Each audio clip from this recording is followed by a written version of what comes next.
तो आप समझ रहे हैं किस तरह से ये पूरा नेक्सस काम कर रहा है। इसीलिए हम कह रहे हैं कि ये गरबा जिहाद है। हमने और लोगों से भी बात करने की कोशिश की जो वहाँ के रहवासी हैं, मध्य प्रदेश के, जहाँ से मामला सामने आया, इंदौर से, उज्जैन से, भोपाल से, उनसे हमने समझने की कोशिश की इस तरह की घटनाओं को वो कैसे देख रहे हैं। सुनिए जरा वो क्या कह रहे हैं।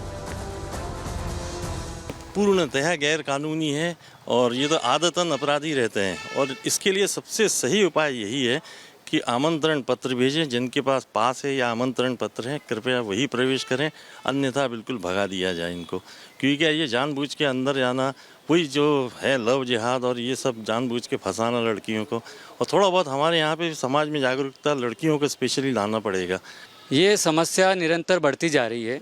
आप देखेंगे कि गरबा पंडालों में मुस्लिमों की संख्या आईडी बदलकर वो प्रवेश करते हैं और फिर हिंदू माताओं बहनों के साथ लव जिहाद जैसा घटनाओं को घटित करते हैं। सबसे बड़ी गलती तो पंडाल वालों की है जो बिना चेक बगैर आईडी के, जैसे कुछ आईडी बना के फ्रॉड मतलब फेक आईडी बना के एंट्री कर लेते हैं, तो प्रॉपर चेक करना चाहिए। और जो पंडाल वाले बगैर आईडी चेक किए बिना एंट्री देते हैं तो उन पर सख्त कानूनी कार्रवाई करनी चाहिए और मेरे हिसाब से तो उनको जेल होनी चाहिए। उनमें ज़्यादातर मुसलमानों का नाम आता है। अब क्यों आता है वो सोचे मुसलमान लोग। रणनीति तो है ही, कोई प्लानिंग है। उनके धर्म में लिखा है जिहाद करो और कब्जा करो, ये लिखा है उनके धर्म में, तो उसको फॉलो कर रहे हैं। वो धर्म का कारण कर रहे हैं, आपके कारण नहीं कर, हिंदुओं के कारण, उनके धर्म में लिखा है। तो देखिए लोग ये कह रहे हैं कि ये गरबा जिहाद के बाद लव जिहाद की तैयारी है और पूरे मामले में लोगों का ये भी कहना है कि पुलिस के हवाले कर देना चाहिए। वहीं जो विपक्षी पार्टी है वो भी ये कह रही है कि पिटाई ना करें, पुलिस के हवाले कर दें। भारतीय जनता पार्टी भी प्रश्न खड़े कर रही है जिस तरह के मामले सामने आ रहे हैं, जिस तरह का माहौल हिंदू त्योहारों को लेकर हो रहा है। सुनिए जरा। नहीं, देखिए, धार्मिक सामाजिक आयोजन में वहां के नियामक संस्थाओं के द्वारा तय किए गए नियम सभी लोगों को पालन करना चाहिए। कोई भी शरारती, कोई भी नियमों को तोड़ने वाले लोग समाज को मंजूर नहीं होंगे और मध्य प्रदेश की सरकार उस पर कठोर कार्रवाई करेगी। पहले भी इस तरह के मामले आए हैं जब धर्मांतरण के लिए, जब शोषण के लिए इस तरह के प्रयास किए जाते हैं। मध्य प्रदेश की सरकार ने उस पर सख्त कानून बनाया है और जब भी शिकायतें आएंगी उस कानून के तहत कठोर से कठोर कार्रवाई की जाएगी। कि मुस्लिम भाइयों से कि जब गरबा जो लोग कराते हैं, अगर वो नहीं चाहते कि आप वहाँ पहुँचो या आपको पासेस नहीं मिल रहे हैं तो मैं समझता हूँ नहीं जाना चाहिए। और ये कई काजी साहब लोगों ने भी अपील की है कि मुस्लिम युवा भाई वहाँ ना जाए, लेकिन वो अगर जा पाएँ और इसमें जो भी पुलिस या जो संगठन ये जिनके पास इन सब चीज़ों को रोकने की व्यवस्था थी, अगर वो नहीं रोक पाए तो ये उनका भी फेलियर है।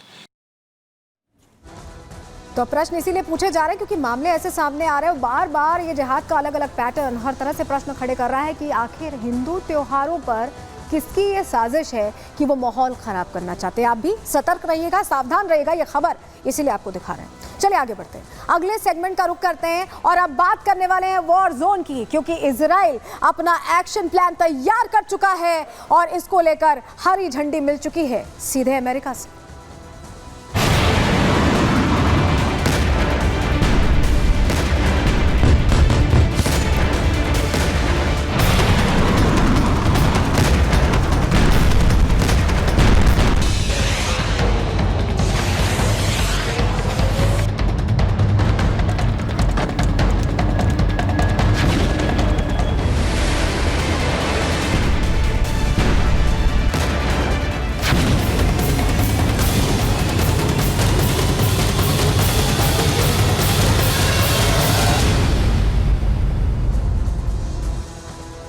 तो वॉर जोन में ऐसा लग रहा है कि अब इजराइल एक्शन प्लान तैयार कर चुका है, क्योंकि इजराइल सब कुछ सोच समझ कर चलता है, अचानक हमला नहीं करता, रणनीति बनाता है। और उस रणनीति को लग रहा है कि ये देख रहे हैं ना, फोन कॉल जो चल रही है 50 मिनट की फोन कॉल रही है और 50 दिन बाद बताया जा रहा है, जो आधिकारिक जानकारी है उसके मुताबिक आपको बताएं कि अगस्त के बाद अब बात हुई।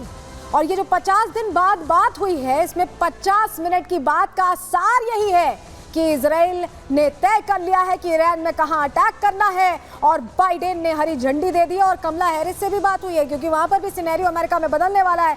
तो पूरी तरह से बातचीत करके अब नेतन्याहू एक्शन प्लान तैयार कर चुके हैं। कैसे एक्शन प्लान तैयार कर चुके हैं, चलिए आपके सामने जल्दी से हम जानकारी रख देते हैं, क्योंकि जो बातचीत हुई है उसमें एजेंडा फिक्स कर लिया गया है। ये तय कर लिया गया है कि कहां कहां अटैक करना है, पिन पॉइंट अटैक कैसे करना है और कैसे ईरान को घुप अंधेरे में झोंक देना है। क्यों हम ऐसा कह रहे हैं, चलिए जल्दी से जानकारी आपके सामने रख देते हैं। बाइडेन और नेतन्याहू की आप देख रहे हैं फोन कॉल चली है और 50 मिनट तक दोनों नेताओं की बातचीत हुई है। बाइडेन के साथ कमला हैरिस भी इस बातचीत में मौजूद थी, कुछ और अधिकारी भी थे और लंबी बातचीत हुई है, यानी रणनीति तय हो गई है। लेबनान में ग्राउंड ऑपरेशन पर भी चर्चा हुई है, क्योंकि आपको बताएं कि इजराइल ने बफर जोन क्रिएट कर लिया है लेबनान में। बफर जोन मतलब कि अपनी सेनाओं का पूरा ठौर ठिकाना बना लिया है। लेबनान का जो बॉर्डर एरिया है इजराइल के साथ, वहां पर गाजा पट्टी में ऑपरेशन पर भी बात हुई है। उसका क्या प्रोग्रेशन है, क्योंकि 1 साल हो गए, आप समझ रहे हैं कि 1 साल हो गए यहाँ पर युद्ध होते हुए और गाजा पट्टी में हमास के जो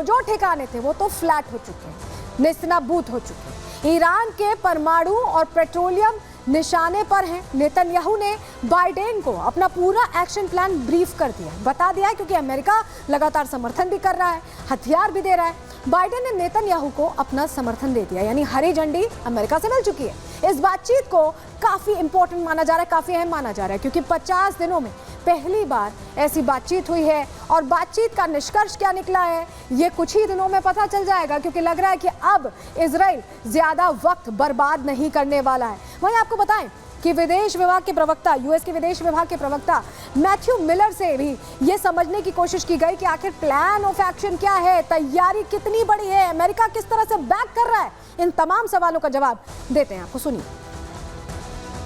That the diplomatic resolution that we want to see is the full implementation of United Nations Security Council Resolution 1701.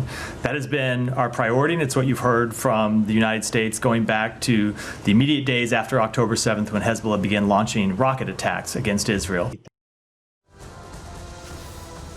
तो आपने सुना 50 मिनट की बातचीत। मैं बार बार क्यों कह रही हूँ 50 मिनट, क्योंकि 50 मिनट एक लंबा वक्त होता है एक एक प्लान ऑफ एक्शन समझाने के लिए, क्योंकि ये जो लड़ाई है ये कई फेजेस में लड़ी जाएगी इजराइल की तरफ से। पहला, दूसरा, तीसरा फेज डिफाइन कर लिया गया है, इसको लेकर ब्रीफ दे दिया गया है अमेरिका को। बाइडेन ने भी कह दिया है कि वो साथ में खड़े हैं समर्थन। तो क्या प्लान ऑफ एक्शन है, चलिए आपको जल्दी से बता देते हैं। ईरान पर हमले की रणनीति क्या रहने वाली है। नेतन्याहू और बाइडेन ने इसको लेकर बातचीत की, रणनीति तैयार की, क्योंकि बदला लेना चाहता है इजराइल। इजराइल चाहता है कि हिसाब हो जाए और इसके लिए उसने लंबी बातचीत की।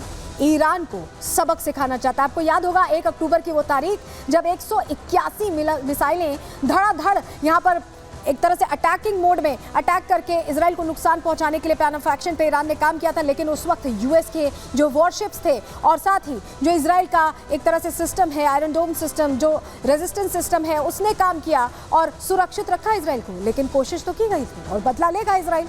और ऐसे में नेतन्याहू और बाइडेन की जो बातचीत है वो सफल रही है। जी हाँ, बिल्कुल सफल रही है और एक्शन प्लान तैयार हो चुका है। नेतन्याहू ने अब प्लान पर हरी झंडी मिलने के बाद उस पर अमल करना शुरू कर दिया है। अंदर खाने जो आईडीएफ के ऑफिशियल्स हैं, जो मिलिट्री विंग है या ये कहें जो खुफिया एजेंसियां हैं, शिन बेत की बात कर लें, मोसाद की बात कर लें, सबको ब्रीफिंग दी जा चुकी है। अब तक दी जा चुकी होगी ब्रीफिंग, क्योंकि कल बातचीत हुई है, 24 घंटा करीब होने वाला है। ईरान पर अब आप समझिए हम क्यों ये आपको बता रहे हैं कि मोसाद, शिन बेत सबको ब्रीफिंग दी जा चुकी है, आईडीएफ के मिलिट्री पर्सनल को ब्रीफिंग दी जा चुकी है, क्योंकि हम ये बताना चाह रहे हैं कि ईरान पर किसी भी वक्त बड़ा हमला हो सकता है और ये बड़ा हमला तस्वीर बदल देगा ईरान की।